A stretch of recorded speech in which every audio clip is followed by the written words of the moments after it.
बिस्मिल्लाहिर्रहमानिर्रहीम। इय्याका नअबुदु व इय्याका नस्तईन। अस्सलाम वालेकुम रहमतुल्लाहि व बरकातुहू नाज़रीन। उम्मीद करता हूँ आप सब खैरियत से होंगे और आप लोगों की जिंदगी अच्छी गुजरी होगी। बड़ी खबर लीक हो गई, अचानक हैरान कुन खबर सामने आ गई। क्या ऐसा भी हो सकता है? सीनियर साफी आमद मीर और सीनियर साफी डॉक्टर शाह मसूद का तहलका केस इंकशाफ किया है। इमरान खान साहब ने कल जो सरप्राइज दिया, उस सरप्राइज के बाद अब सियासत में क्या चल रहा है वो आगे चलकर डिस्कस करता हूँ। आज दिन भर सियासत में क्या कुछ होता रहा, शहर इक़्तिदार की कुछ खबरें आगे चलकर आपके साथ शेयर करूंगा। लेकिन उसको शेयर करने से पहले, आगे बढ़ने से पहले आप सबसे एक छोटी सी गुजारिश करूंगा कि इस वीडियो को लाइक कीजिएगा, चैनल सब्सक्राइब कीजिएगा, साले की नोटिफिकेशन में दबाइएगा ताकि जो आने वाले वीडियोस हैं आप उनको मिस न कर सके। वीडियो का बाकायदा आगाज करता हूं। यहां पर आप एक ट्वीट देखें जो कि हम न्यूज चैनल का ट्वीट है। इस ट्वीट में साबक वफाकी वजीर खजाना मिफ्ताह इस्माइल साहब का बयान सामने आया है। मिफ्ताह इस्माइल साहब कहते हैं कि पाकिस्तान डिफॉल्ट हो चुका है, पाकिस्तान के जो हालात हैं, पाकिस्तानी जो मुआशी हालात हैं वो बहुत ज्यादा खराब हैं। अब ये हैरान कुन बयान सामने क्यों आया, इसके ऊपर आगे चलकर डिस्कशन करता हूं। सबसे पहले डिस्कस करते हैं इमरान खान साहब का जो सरप्राइज है। इमरान खान साहब ने जो सरप्राइज दिया कि मैं असमिया तहलील करने जा रहा हूं और मैं केपी और जो गिलगित बल्तिस्तान असम्बली है और जो पंजाब की असम्बली है इसको हम खत्म करने जा रहे हैं। हम ये इस सिस्टम में हम नहीं बैठेंगे, हम इस सिस्टम का हिस्सा नहीं है, हमें इलेक्शन चाहिए, हमें इलेक्शन की डेट दी जाए।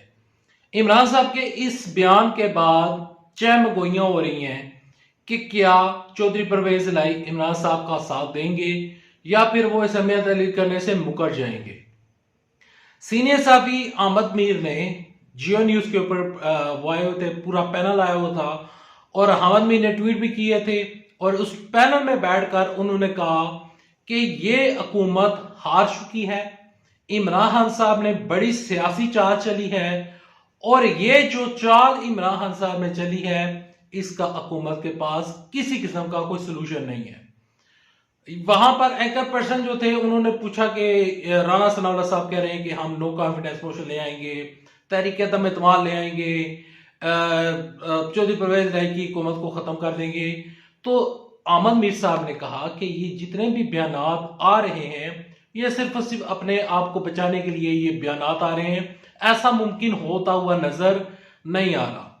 राणा सनाउल्लाह साहब के इस बयान के ऊपर कि हम हुकूमत को गिरा देंगे, हमारे पास बंदे पूरे हैं, तो आमद मीर साहब कहते हैं कि उनके पास बंदे भी पूरे नहीं हैं और यहाँ पर राणा सनाउल्लाह साहब जो हैं वो हार चुके हैं। राणा सनाउल्लाह साहब के मुतालिक और पीडीएम के मुतालिक आमद मीर साहब ने कहा है कि ये लोग इलेक्शन में हारेंगे और ये जो इलेक्शन है, जब भी इलेक्शन होगा इमरान खान साहब इनसे पहले ही जीत चुके हैं, पीडीएम हार चुकी है। पीडीएम हार चुकी है। हारने की वजह, बुनियादी वजह, मैंने आपके साथ जब ये वीडियो शुरू की थी तो मैंने आपके साथ जो ट्वीट शेयर किया था, जो एक हैरान कुन बयान सामने आया है और साबक वफाकी वजीर खजाना मिफ्ताह इस्माइल की जानिब से जो बयान सामने आया है ये इस चीज की निशानदेही करता है कि मिफ्ताह इस्माइल साहब ठीक कह रहे हैं। और मिफ्ताह इस्माइल साहब को हरगिज ये नहीं कि मुझे सियासत से निकाल दिया गया, मुझे वजारत से निकाल दिया गया। मिफ्ताह इस्माइल साहब कहते हैं कि मैं लोगों को, जब वो वफाकी वजीर खजाना थे तो मिफ्ताह इस्माइल साहब ने कहा था कि मुझे पता था कि डॉक्टर साहब आने लगे हैं तो इसी वजह से मैं 2-2 हफ्ते का टाइम दे रहा था। देखें, अब ये जो मुआशी बुरान है यही बना है, ये जो मौजूदा हुकूमत है, इस हुकूमत का जो सबसे बड़ी चीज जो कि हुकूमत को फेल कर रही है वो पाकिस्तान में मुआशी बुरान है। लोगों को, गरीबों को राशन नहीं मिल रहा, आटा नहीं मिल रहा, चीनी नहीं मिल रही, लोगों को बुनियादी जरूरत की जितनी भी चीजें हैं वो नहीं मिल रही। बिजली जो है वो उनको महंगे दामों में मिल रही है। जिन लोगों का 5-5 हजार रुपये बिल आता था, 35-35 हजार रुपये लोगों का बिल आ रहा है। तो फिर इस तरह की हुकूमत को लोग एक्सेप्ट नहीं करते। इसी वजह से लोग इमरान साहब को वोट दे रहे हैं, और इसी वजह से इमरान साहब को पता है कि जब भी वोट होंगे, जब भी वोटिंग होगी तो मुझे लोग वोट डालेंगे। इमरान खान साहब के इस बयान के ऊपर के मैं समिया तहरीर कर दूंगा, इसके ऊपर भी हामिद मीर साहब कहते हैं कि हुकूमत देखें फौरन ही निकल गई कि देखिए चौधरी परवेज इलाही साहब जो हैं वो यहाँ पर इस्तीफा नहीं देंगे, वो समिया तहरीर नहीं करेंगे।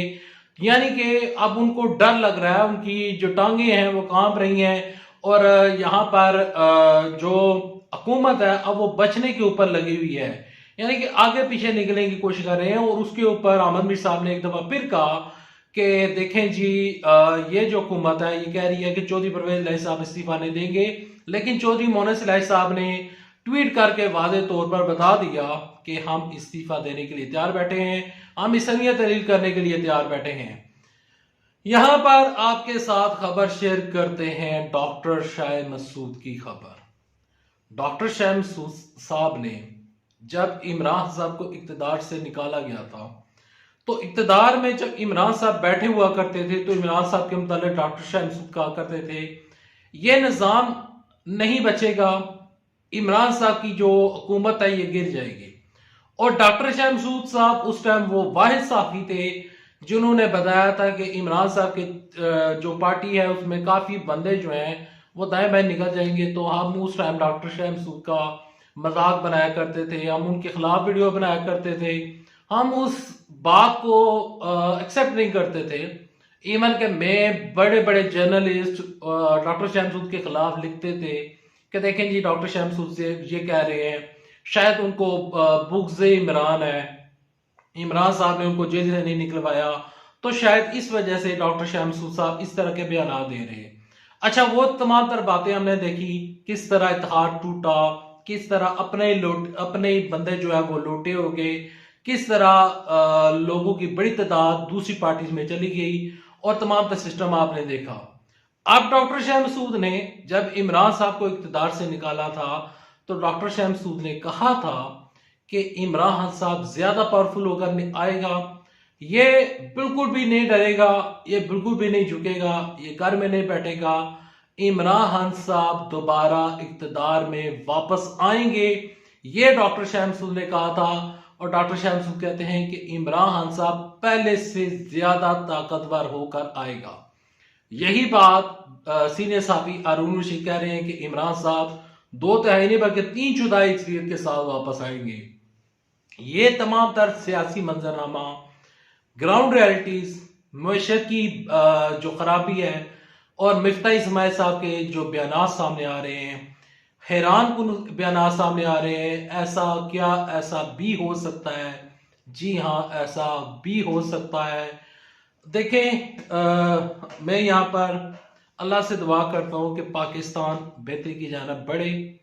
ये जितना भी कुछ चल रहा था, ये जो लॉन्ग मार्च चल रहा था, लॉन्ग मार्च में इमरान साहब ने बहुत कुछ खोया, बहुत कुछ पाया, लेकिन इमरान खान साहब जाते जाते अपना मकसद और मतलब वो जो है वो बता गए, और उन्होंने जो सरप्राइज देना था वो सरप्राइज देकर चले गए।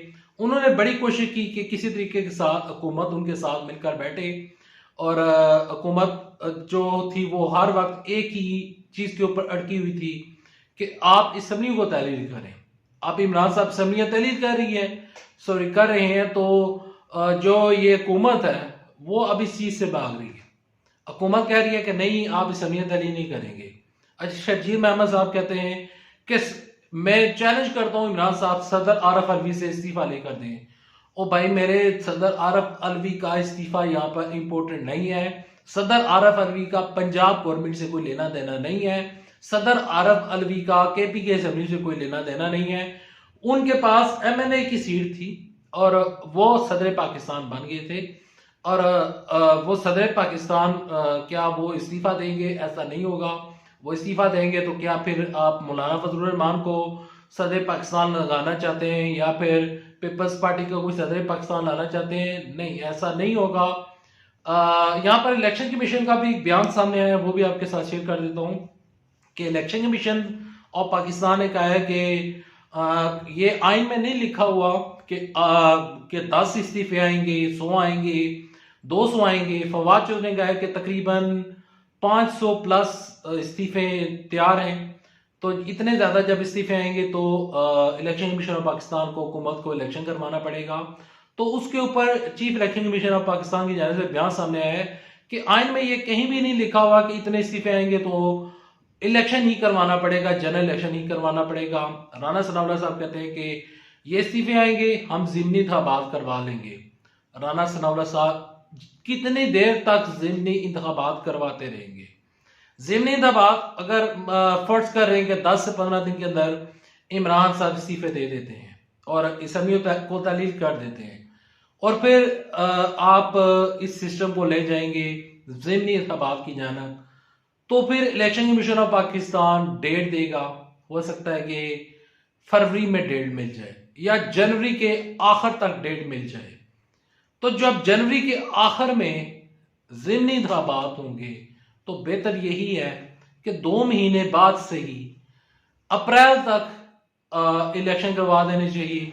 और फिर जिसको अवाम एक्सेप्ट करती है, जिसको अवाम लाती है, बराए मेहरबानी उसको 5 साल मुकम्मल करने दिए जाए ताकि मुल्क बेहतरी की जानब जाए। देखिए, मुझे किसी भी पार्टी से गर्ज नहीं है, मेरे लिए सबसे पहले है पाकिस्तान, और इंशाल्लाह पाकिस्तान दुनिया की अजीमतर ताकत बनेगा। अल्लाह हाफिज। पाकिस्तान जिंदाबाद, अफवाज पाकिस्तान जिंदाबाद, पाकिस्तान पाइंदाबाद।